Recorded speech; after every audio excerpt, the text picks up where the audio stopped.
Hey folks, it's Pastor Rick, your Utah wine pastor.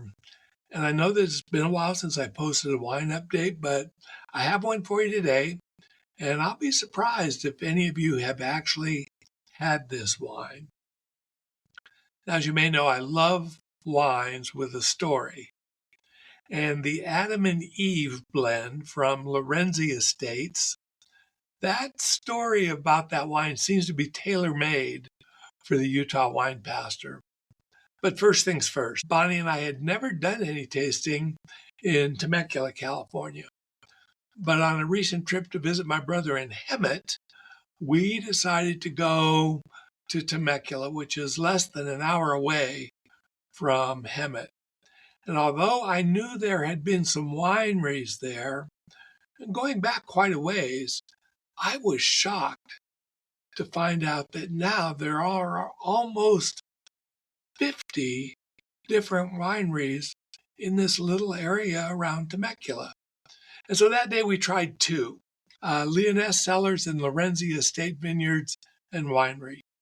We visited Leoness first and asked Heidi, our server at the tasting, who she would recommend. And Lorenzi was the first one she mentioned. And I'm glad she did.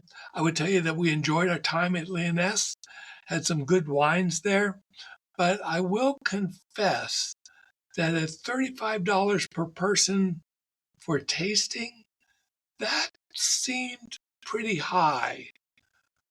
The wines at Leoness, while okay, were not anything all that special, especially considering the price points involved.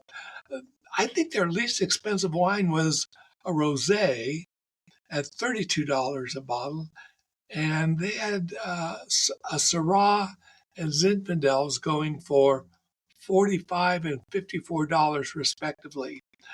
Just way too much, I think, given the average quality. But here again, I digress. I really wanted to talk about the wine with the story, the Adam and Eve offering from Lorenzi. And Lorenzi's just a short drive from Leoness, probably 10 minutes, maybe less. Gorgeous setting. The outdoor sitting area at Lorenzi was spectacular. The views were excellent, and our server clearly was knowledgeable about the estate and about the wines. But here again, with all that being said, I think a $35 charge for a flight of 3 Chardonnays and a $45 charge for a flight of 5 what they characterize as 90 plus point reds is too much. I guess it just doesn't pay to get old and have a memory of free wine tasting in the Napa Valley way back when. But again, I digress. I would tell you about this Adam and Eve red blend. It was this really unique combination of Cabernet Franc and Merlot. The big, bold Cab Franc, probably the Adam in the blend, is mellowed out with the addition of the Merlot.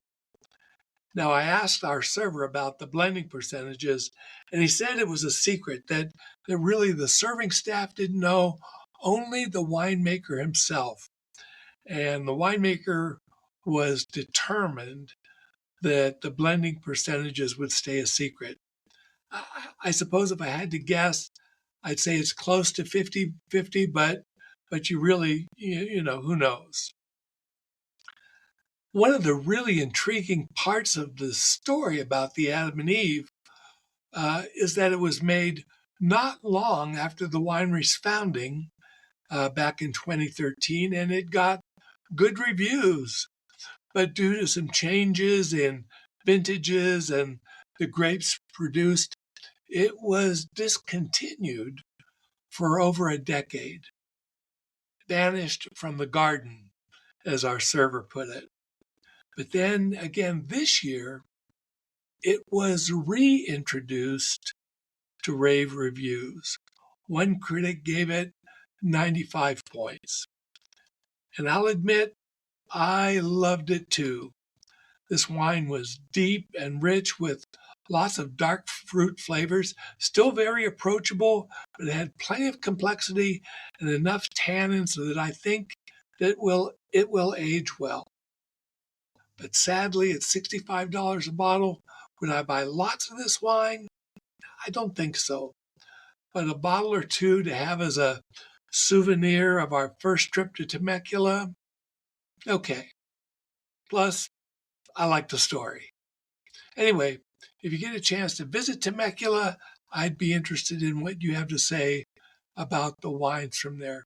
We enjoyed our time there, and we're looking forward to going back. Thankfully, my brother lives not too far away, and we will have opportunity to do that. So with that, I would just say cheers and amen. Take care.